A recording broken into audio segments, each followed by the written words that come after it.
Afrika Mashariki imetimia saa 12 kamili asubuhi, ni sawa na saa 11 Afrika ya Kati. Hujambo, mimi ni Skola Kisanga msikilizaji, na karibu katika Amka na BBC. Katika matangazo ya Amka na BBC asubuhi hii, Rais Donald Trump anasema India imekubali kuacha kununua mafuta ya Urusi kama sehemu ya mkataba wa kibiashara uliosubiriwa kwa muda mrefu na Marekani. Benki Kuu ya Kenya imepiga marufuku matumizi ya noti kutengeneza maua kama mapambo ya zawadi. Mara nyingi huwa zinapigwa na stapler. Katika hiyo hali, ile stapler huharibu ile noti, sasa inakuwa ni vigumu kuitumia sana. Na tunauangazia mkutano wa kimataifa unaohusisha serikali mbalimbali unaofanyika katika nchi za Umoja wa Falme za Kiarabu na namna utakavyonufaisha nchi shiriki kutoka barani Afrika. Nchi za Afrika zinaenda, kila moja anaenda kivyake. Hawajaenda kama ni miradi ya bara la Afrika. Kwa kila moja inatumia ushawishi wake, inatumia diplomasia yake.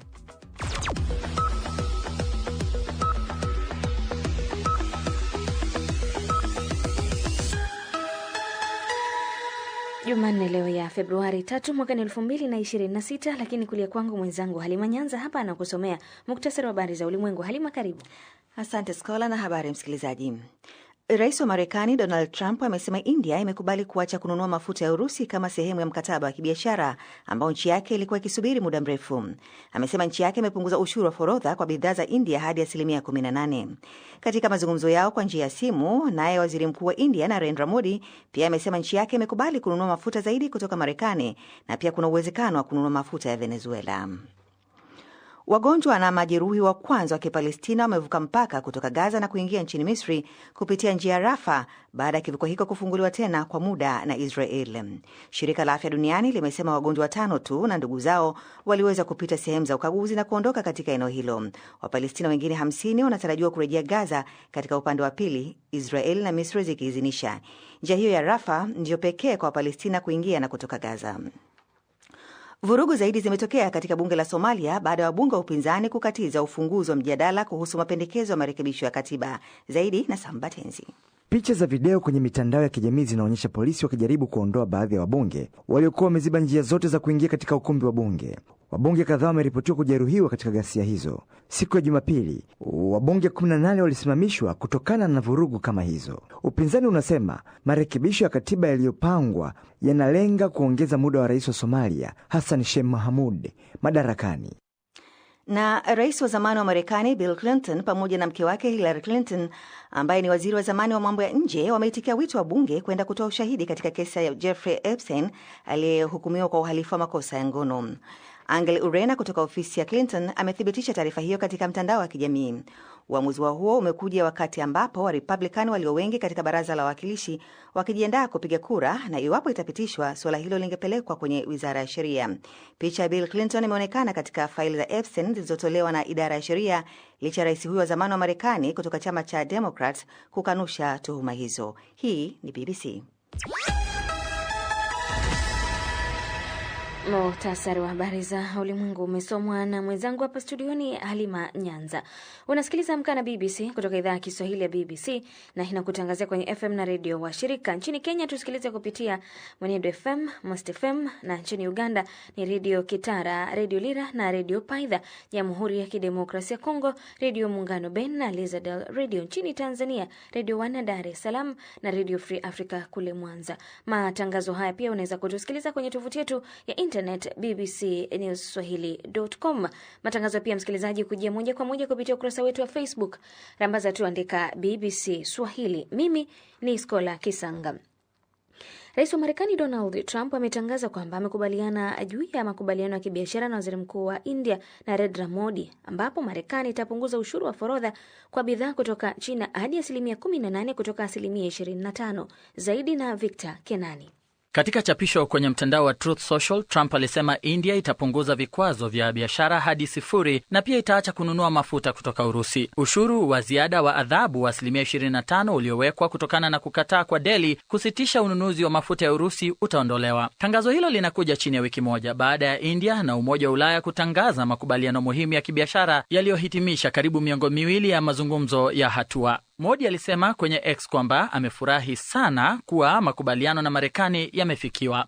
Uhusiano wa kibiashara kati ya Marekani na India umekuwa na msuguano tangu Marekani ilipoweka ushuru wa 50% kwa bidhaa kutoka India, kiwango cha juu zaidi kwa nchi yoyote bara Asia, mnamo mwezi Agosti, ikiwemo adhabu ya 25% inayohusishwa na ununuzi wa India wa mafuta ya Urusi. Mauzo ya nje ya India kwenda Marekani yalishuka kwa kiasi kikubwa baada ya ushuru wa Trump kuanza kutumika. Maafisa wa Delhi wamekuwa wakitafuta ushirikiano na nchi zingine ambazo pia zinakabiliwa na ushuru wa Trump. Wiki iliyopita, India na Umoja wa Ulaya walitangaza makubaliano ya biashara huria yanayotarajiwa kupunguza kodi kwa karibu bidhaa zote kati ya India na muungano wa nchi 27 za Ulaya, huku pande zote zikilenga kuimarisha uhusiano wao mbele ya mvutano unaongezeka na Marekani. Makubaliano hayo yanatarajiwa kuongeza mara 2 mauzo ya nje ya Umoja wa Ulaya kwenda India ifikapo mwaka 2032 kulingana na Umoja wa Ulaya. Muungano wa We Pay the Tariffs unaojumuisha biashara ndogondogo 800 za Marekani ulikosoa tangazo hilo, ukibainisha kuwa kabla ya sera za ushuru za Trump kutekelezwa, waagizaji wa Marekani walikuwa wakilipa wastani wa 2.5% kwa bidhaa kutoka India. Hisa za Marekani zilipanda kidogo baada ya Trump kutangaza makubaliano ya kibiashara na Delhi kwenye mtandao wa Truth Social. Ni taarifa yake Victor Kenani. Benki Kuu ya Kenya imeonya wafanyabiashara wa maua na maduka ya zawadi dhidi ya kutengeneza shada la maua pamoja na mapambo kwa kutumia noti. Video zimeenea kwenye mitandao ya kijamii zinazoonyesha wamiliki wa maduka wakitengeneza mapambo kwa noti zilizokunjwa vizuri na kuungwa kulingana na rangi ya noti na thamani tofauti. Benki hiyo inasema utengenezaji huo unaharibu sarafu ya Kenya na watengenezaji wanaweza kufungwa jela miaka 7 iwapo watakamatwa.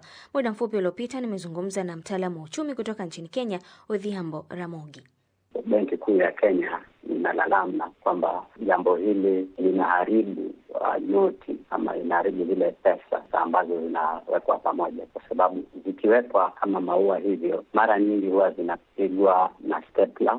Katika hiyo hali ile stapler huharibu ile noti, sasa inakuwa ni vigumu kuitumia tena. Tangu kwanza ya 2000 mpaka sasa benki duniani kote wamefanya automation katika utumizi wa pesa. Kwa mfano, pesa haihesabiwi na mkono tu, kuna mashini inayoletewa hizo pesa na hiyo mashini inahesabu hizo pesa. Sasa ikiwa ile pesa imeharibiwa katika kuwekwa ikawa zawadi, sasa inakuwa vigumu ile pesa kupitia kwa ile mashini ya kuhesabu. Sasa ikiwa umeharibu ile pesa kwa pengine kutumia stapler ama kutumia glue, pia inakuwa vigumu ile mashini kujua hii ni shilingi 200 au ni shilingi 1000. Mara nyingi inachukua ile pesa inaweka kando kama spoiled money.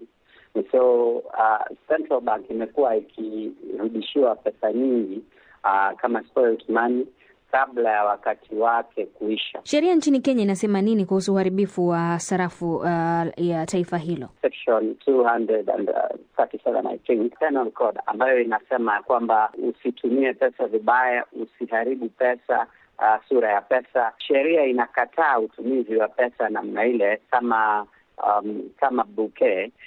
Haikatai kupeana zawadi, lakini ile kupiga staple na vitu kama ile, sheria imekataa. Ni hatia kuharibu pesa, kuikunja, kuipaka rangi tofauti ama kuikata. Kwa upande mmoja mimi nakubaliana na Central Bank kwamba watu watumie pesa vizuri, lakini upande ule mwingine pia tumeona katika miaka hii ya karibu kwamba the quality of the notes ambazo zinatoka Central Bank zimerudi chini mno. Quality ya ile notes ambazo zinatolewa na Central Bank imerudi chini. Kwa hivyo hata ingawa wanalalamikia wananchi kwamba wanatumia noti zile vibaya, hata wao upande wao inafaa kwamba waangalie ile quality ambayo wanatoa iende kwa wananchi. Naam, ni Odhiambo Ramogi, mtaalamu wa uchumi, kama nilivyozungumza naye muda mfupi uliopita. Jeshi la anga la muungano wa nchi za Sahel AES linasema limefanya mashambulizi ya anga yaliyotabiriwa na alikuwa sahihi kabisa kwenye maeneo ya wapiganaji wa Islamic State karibu na Kabara, kusini mwa mji wa Meneka nchini Mali, karibu pia na mpaka na Niger. Zaidi na Elizabeth Kazibure. Mashambulizi hayo yaliyotekelezwa tarehe 31 Januari ni ya hivi punde zaidi katika operesheni za kijeshi katika eneo la mpakani la Sahel, ambapo ghasia za wanajihadi zimeongezeka katika wiki za hivi karibuni. Maafisa wa usalama walisema operesheni hiyo ililenga wapiganaji kutoka Islamic State katika eneo la Sahara na kuharibu magari na vifaa vya usafirishaji na kuua wanamgambo kadhaa. Kwa mujibu wa taarifa ya jeshi la anga la muungano wa nchi za Sahel, mashambulizi hayo ya angani pia yaliwakumba wanamgambo walionusurika katika mashambulizi ya awali ya jeshi la Mali yaliyofanywa tarehe 29 Januari kaskazini mwa Menaka. Mamlaka ya Mali inasema zaidi ya wanajihadi 20 waliuawa mwishoni mwa juma. Washirika wa Islamic State wa eneo la Sahel pia wamedai kuhusika na shambulio la wiki iliyopita kwenye uwanja wa ndege wa Niger huko Niamey, ikitoa picha zinazoonyesha uharibifu ndani ya eneo la jeshi la uwanja huo wa ndege.